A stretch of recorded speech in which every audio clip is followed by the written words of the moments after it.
ဒီနေ့တော့ပင်လယ်ရေထဲကုန်လောကရဲ့ဘယင်တစ်ပါးဖြစ်တဲ့လုပ်ငန်းရှင်ကြီးအန်တယောက်ပင်လယ်ပြင်ကနေအစင်းမြင့်ကက်ကလေးရွှေသားတွေကိုဝယ်ယူဖို့အတွက်ငါးဖမ်းရွာလေးကိုကိုယ်တိုင်ရောက်ရှိလာခဲ့ပါတယ်။သူ့ရဲ့နောက်မှာတော့တက်တော်တောင်းတွေပြင်တက်တာအပြည့်ထည့်ထားတဲ့ငွေသား၈တန်းလည်းရှိနေပါတယ်။အဲ့ဒီငွေသားတွေကိုမြင်ုံနဲ့ရွာသားတွေရဲ့မျိုးလုံးတွေကလောသောတွေကြောင့်အယောင်တောက်လို့နေရပါတယ်။ဒါပေမဲ့ငါးတွေကိုရေကန်ထဲကနေလေပေါ်တင်ကန်ပြီးအရေးကြီးဆုံးချိန်မှာပဲမထင်မှတ်ထားတာတခုဖြစ်ခဲ့ပါတယ်။အရင်ကသဘောကောင်းလာပါတယ်ဆိုတော့ငါးဖမ်းသမားတွေကတယောက်မျက်နှာတယောက်ကြည့်ပြီးလေပေါ်မှာတင်နေတာကိုရုတ်တရက်ရပ်တန့်လိုက်ကြပါတယ်။ရွာသားကြီးချန်ကရှေ့ကနေထွက်လာပြီးအောင်တက်ကြည်လာတဲ့လေတန်းနဲ့ပြောလိုက်ပါတယ်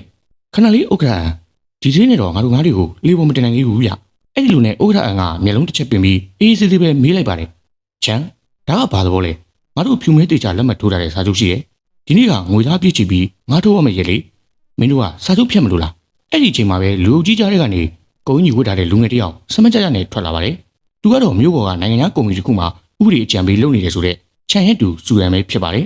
အဲ့ဒီလိုနဲ့စူရန်ကသူ့မျက်မှန်ကိုပြစ်နေမတက်တက်လေးတန်းနဲ့ဝင်ပြောပါတယ်စာချုပ်ဆိုတာစက္ကူစုတက်တက်ပါဥက္ကဋ္ဌဥပဒေအရစာချုပ်ချုပ်ဆိုမှုလွတ်လပ်ခွင့်ဆိုတာရှိပါတယ်အခုမျိုးပေါ်မှာအစင်းမြင့်စားတော့ဆိုင်တွေမှာကက်ကလေးရွှေငါး1ကီလိုကို6000-9000ပေါက်နေတာလေလံပွဲတွေမှာဆိုတောင်းချီရတယ်ခဏပေးတဲ့1ကီလို9000ဆိုတာအတိတ်ပဲမရှိဘူး1000ဝဲပေးနိုင်မှယူမပေးနိုင်ရင်ဒီငါးတွေကိုပင်လယ်တွေကိုပြန်လွှတ်ပြမယ်သူတို့ကရွာသားတွေကလည်းလက်သီးလက်မောင်းတန်းပြီးဟုတ်တယ်မရောက်ဘူးပင်လယ်တွေကိုပြန်လွှတ်မယ်ဆိုပြီးဝိုင်းអော်ကြပါတော့တယ်သူတို့အားလုံးဟာဥက္ကဋ္ဌအန်ကိုကုန်းစင်အောင်ညှစ်ထုတ်ဖို့စူရန်ရဲ့ကြိုးကင်မှုအောက်မှာပူပုံကြံစီထားကြတာပါဥက္ကဋ္ဌအန်ကရွာသားတွေလောလောတက်နေတဲ့မျက်နှာတွေကိုကြည့်ပြီးဆက်ဆုပ်စွာပြုံးလိုက်ပါတယ်လွန်ခဲ့တဲ့6လပင်လယ်ပိတ်ရက်တွေတုန်းကရွာသားတွေငှက်ပြတ်မသွားအောင်အခြေခံဝင်ငွေအာမခံပေးရတာဘာလို့လ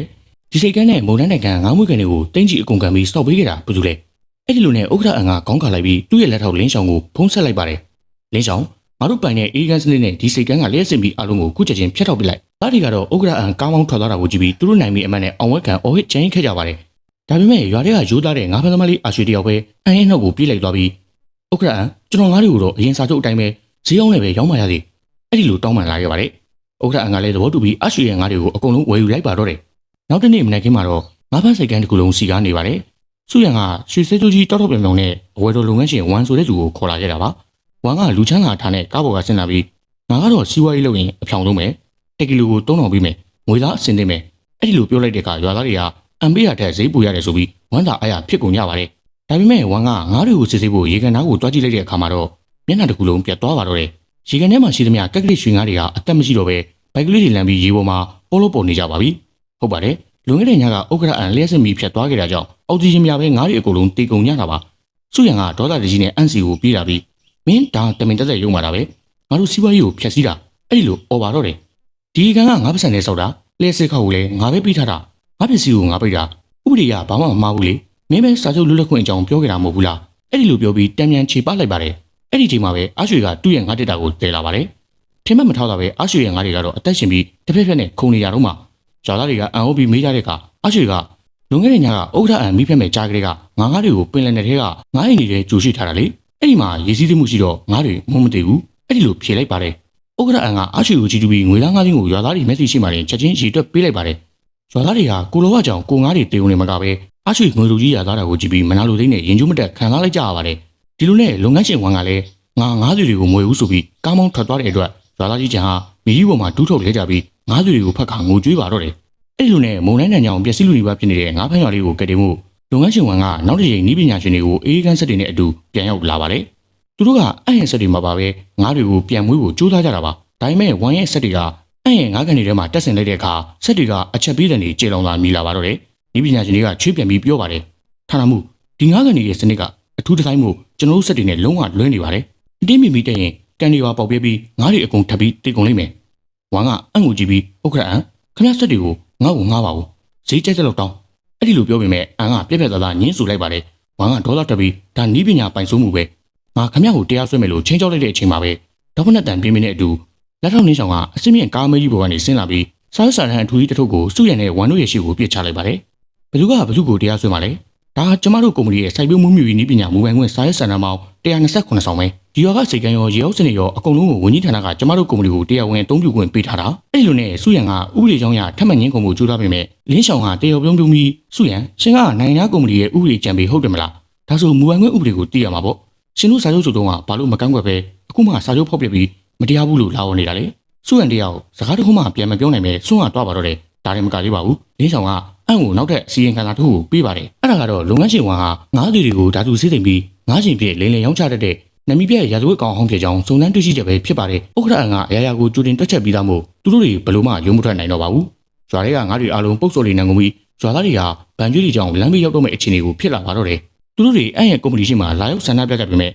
အန်ကတော့အပေါ်ထက်ကနေအေးစစ်စစ်ပဲကြည့်နေခဲ့ပါတယ်အဲ့ဒီချိန်မှာလောဘတော်တက်နေတဲ့စုရန်ကအခြေအနေကိုအလဲပြောင်းလုပ်ဖို့အကြံရုပ်တစ်ခုကိုကြံစီလိုက်ပါတယ်သူကလူယုံတယောက်ကိုခေါ်ပြီးအားရွှေကူးတက်ဆိုင်မွေးထားတဲ့တိန်း900တန်ကက်ကလေးရွှေငါးဘီရင်ကိုညာရင်းချင်းခိုးယူလိုက်ပါတော့တယ်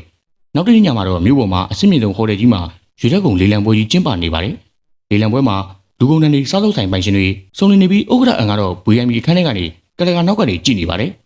စုရန်ကခိုးလာတဲ့ငါးလက်တာကိုအလဲမချပြီးဂုံယူခွင်ကြားသာလေးလံတင်လိုက်ပါတယ်အဲ့ဒီငါးကငါးပဲ4ချိန်4ကီလိုရှိတယ်အစစ်မြင့်ကက်ကလေးရွှေငါးရိုင်းပဲအခြေခံလေးတသိန်းခွဲကနေစမယ်လူတွေကငါးကြီးကိုကြည့်ပြီးအန်ဟောကလေးလံလေးတွေပြိုင်ပေးကြက2သိန်း3သိန်းထိတက်သွားပါတယ်စုရန်တယောက်ပျော်လုံးလို့တုံဝင်နေတဲ့အချိန်မှာပဲအခမ်းမတစ်ခုလုံးမှာဥက္ကဋ္ဌအန်ရဲ့အေးဆက်ဆုံးအတန်ကြီးထွက်ပေါ်လာပါတယ်ခဏလေးအဲ့ဒီငါ့ကိုလေးလံဆွဲတာခဏရဲဆိုင်ပေးပါအဲ့ဒီလူနဲ့ဥက္ကဋ္ဌအန်ကဘူရမီကန်ကနေထွက်လာပြီးလေးလံနိုင်ကိုစကန်ဖက်ဆက်တစ်ခုကိုပေးလိုက်ပါတယ်အဲ့ဒီငါရဲ့ကြေးကုန်အောင်မှာကျွန်တော်တက်ဆင်ထားတဲ့မိုက်ခရိုရှစ်ရှိတဲ့စကန်ဖက်ကြည့်လိုက်ပါစက်ကလေးကနေတီကနေအတန်ပြီးသွားပြီးစကရင်ပေါ်မှာဒေတာတွေအားလုံးတက်လာပါတယ်ပိုင်ရှင်ပြီးအားရွှေမှတ်ပုံတင်လွန်ငယ်တော့3လစုရံမျက်နှာတစ်ခုလုံးတွေးဆုပ်ဖြူတော့သွားပါတယ်အဲ့ဒီလိုနဲ့အန်ကအားရွှေဒီပုံသက်ပြီးစပီကာဖွင့်လိုက်တဲ့အခါအားရွှေရဲ့ငိုတန်ကြီးထွက်လာပါတယ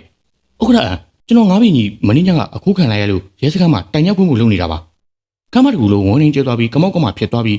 းစုရံဟာဒူးထုတ်လဲကြကကျွန်တော်မှားပါပြီလို့အော်ဟစ်နေပေမဲ့နောက်ကျသွားခဲ့ပါပြီ7မိနစ်တွင်းရဲတွေရောက်လာပြီးစုရံကိုတကုံးမှုလိမ်လည်မှုတွေနဲ့လက်ထိပ်ကဖမ်းဆီးခေါ်ဆောင်သွားပါတော့တယ်အဲ့ဒီတော့မှလေးလံပွဲကလူတွေဟာအန်ဟာအာရှတစ်ခုလုံးရဲ့ရွေးရဲကုံလောကမှာစိုးမိုးထားတဲ့အန်လုပ်ငန်းစုရဲ့အတိတ်ပဲကိုနားလည်သွားကြပါတော့တယ်ဒီတော့ရွာသားကြီးချန်တဲ့ရွာသားတွေဟာဘန်ကလေးတွေအိမ်တွေကိုလာသိမ်းတော့မှာမို့အဆုံးစုံအခြေအနေကိုရောက်ရှိသွားပါတယ်သူတို့မှစားစရာမရှိတော့ပဲလမ်းဘေးရောက်တော့မဲ့ဘဝသူ့ကိုရင်ဆိုင်ရပါတော့တယ်နောက်ဆုံးမှာတော့သူတို့ရဲ့မာနတွေကိုဘေးချိတ်ပြီးအန်ရဲ့ကုမ္ပဏီရှိမှလာရောက်ကနေဘူးကျဲထဲမှာ3နိုင်ကြောင်တန်းစီဒူးထောက်တောင်းပန်ရပါတော့တယ်အဲ့ဒီလိုနဲ့ရိုးသားတဲ့အာရွှေကဂျားတွေကနေတနာလို့အန်ကိုဝင်ရောက်တောင်းပန်ပေးခဲ့ပါတယ်ဥက္ကဋ္ဌသူတို့တကယ်နောင်လာရနေကြပါပြီတရားလဲသားတွေမို့တစ်ချိန်လောက်ပဲခွင့်လို့ပေးပါဗျာဥက္ကဋ္ဌအန်ကအာရွှေကိုကြည့်ပြီးတပြင်းချလိုက်တယ်အာရွှေမင်းကစိတ်ပြော့လို့နေသူတို့ကငါ့ကိုဘယ်နှချိန်တစ္ဆာဖောက်ခဲ့လဲဒါပေမဲ့မင်းမျက်နှာကြောင့်အခွင့်အရေးတစ်ချိန်ပေးမယ်ဒါပေမဲ့ငါရဲ့စီကံအတိုင်းပဲဖြစ်ရမယ်အဲ့ဒီတော့အန်ကစားချုပ်တစ်ကိုချပလိုက်တဲ့အခါရွာသားတွေကစားချုပ်ပါချက်လက်တွေကိုကြည့်ပြီးတုံ့လို့ကုန်ကြပါတယ်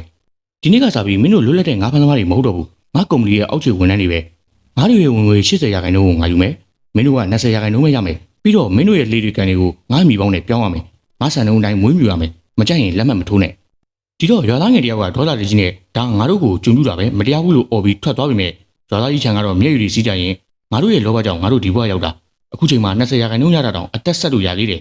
ငါလက်မှတ်ထိုးမယ်အဲ့လိုပြောပြီးပထမဦးဆုံးလက်ဝင်နှိပ်ခဲ့ပါတယ်အဲ့နောက်မှာကြံတဲ့ရွာသားတွေကလည်းတယောက်ပြီးတယောက်ငိုယူပြီးလက်မှတ်ထိုးခဲ့ကြရပါတော့တယ်ဒီတော့အန်ကသူတို့ရဲ့ဗန်ကျွေးတွေကိုချက်ချင်းဆိုက်ဆက်ပေးလိုက်ပြီးအဲ့ဒီကျွေးမိတွေကိုသူတို့ရမယ့်20%လာစာတွေကနေအတိုးနဲ့တကွာလာစဉ်ပြန်လုပ်ဖို့စီစဉ်လိုက်ပါတယ်လောဘတက်ခဲ့တဲ့ရွာသားတွေကမိမိတို့ရဲ့တစ္ဆာဖောက်မှုကြောင့်ကိုချီကိုတောင်းနဲ့ကိုစက်နဲ့ပြန်ပစ်တယ်လို့မျိုးဘဝကိုရောက်ရှိသွားခဲ့ပါတယ်စာချုပ်ချုပ်ဆိုပြီးတိတ်မကြခင်မှာပဲတဘောတရားကြီးရဲ့ကတ်ဆိုးမှုတစ်ခုရောက်လာပါတယ်အဲ့ဒါကတော့နှစ်ပေါင်း90အတွင်းတစ်ကြိမ်သာတိုက်ခတ်မှုတဲ့အင်အားပြင်းစူပါတိုင်ဖုန်းမုန်တိုင်းကြီးပါပဲအနီးနားကငါးဖမ်းရတဲ့အကုန်လုံးဟာမုန်တိုင်းသတင်းကြောင့်ငါးတွေအကုန်ပျက်စီးတော့မယ်ဆိုပြီးရင်မက် CTV ငိုကြွေးနေကြပါတယ်ဒါပေမဲ့အန်ရဲ့ရွာသားတွေကတော့အန်ဟောဝယ်ဟာကံကောင်းကြီးကိုကြုံတွေ့ခဲ့ရပါတယ်အန်စီလွတ်လိုက်တဲ့ဤပညာရှင်တွေဟာအန်ကအလကားပေးထားတဲ့ပင်လယ်နက်ထဲကငါးယူတွေကိုအသုံးပြုပြီးတော့